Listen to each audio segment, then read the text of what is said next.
So this is One Finger Death Punch, and this is a great example of a simple concept executed brilliantly. It's basically the antithesis of a typical traditional fighting game. You don't have to memorize special moves or anything like that. And there's basically it's just two buttons. You attack left, you attack right. But the thing that makes it so that you're not just button mashing is that which is another feature of traditional fighting games, or at least it can be. If you miss, you become vulnerable, and then you can take some damage. So, as you can see at the bottom, it says X and B. It's because I'm using an Xbox controller. You can also use your mouse, left and right mouse buttons. I find a controller much more pleasant to use for this. But this is a game where two buttons are enough. Someone will get that reference. And yeah, it's pretty simple, but they've done a lot with the concept. You know, like there's all these different types of enemies, like these brawlers here who engage you in one-on-one combat. There's these different weapons you can pick up. You can even use strategy, like trying to hit the brawlers with the daggers and stuff, which takes them down in one hit, which means you don't have to fight them like that. And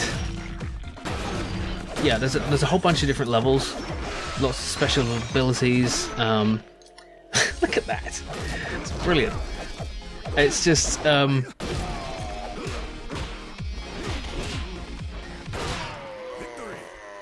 so as you can probably tell, I'm not doing live commentary on this because it would be impossible. It takes a lot of concentration, at least for me, to be able to play this, and I couldn't possibly do live commentary on it.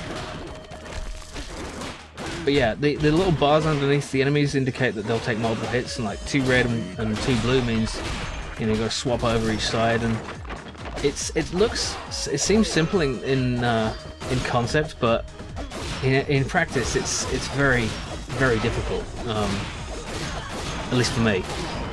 And the difficulty does ramp up as you move through the map and you get more enemies per turn. I love that little ball thing you get. It's you can just keep hitting it into enemies. It's wonderful. But yeah, and I think this is another example of how a fidelity of graphics aren't too important, because obviously these are just stickmen, like in those Flash animations from like the early 2000s. I don't know if you saw those, but it's like playing one of those. It makes you feel like a total badass. It's fucking brilliant. And yeah, it's the graphics are simple, but it's polished. Like it's this could so easily have been just very plain, but it's not. There's all these like massive explosions, brilliant sound effects, and just the music and the narrator. It's like an old martial arts movie or something, and it's so much fun. So I can only recommend it if you like this sort of thing. I don't know why you wouldn't, but there's no accounting for taste. But that phrase doesn't. I don't think that phrase means that someone else's taste is wrong. It just means you can't judge what people are going to like. I think that's what it means. Am I being ignorant there? I don't mean to criticize anyone for their taste. Anyway, I'm just rambling because I don't have an actual game I'm playing to distract me. So yeah, it makes a great game for. I'm just looking through the map here, trying to find a cool round, and here is one. Light sword, yes, legally distinct, but we know what that is. Awesome. But yeah, it's a great game to play just for a few minutes, just to unwind, and especially if you don't have the time to invest in some kind of 100-hour RPG experience or something. This is, it's just so pick up and play, totally. So yeah, One Finger Death Punch. It's awesome.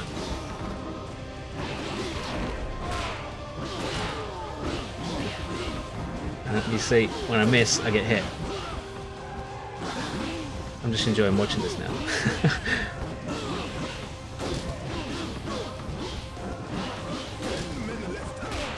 Oh, you suck.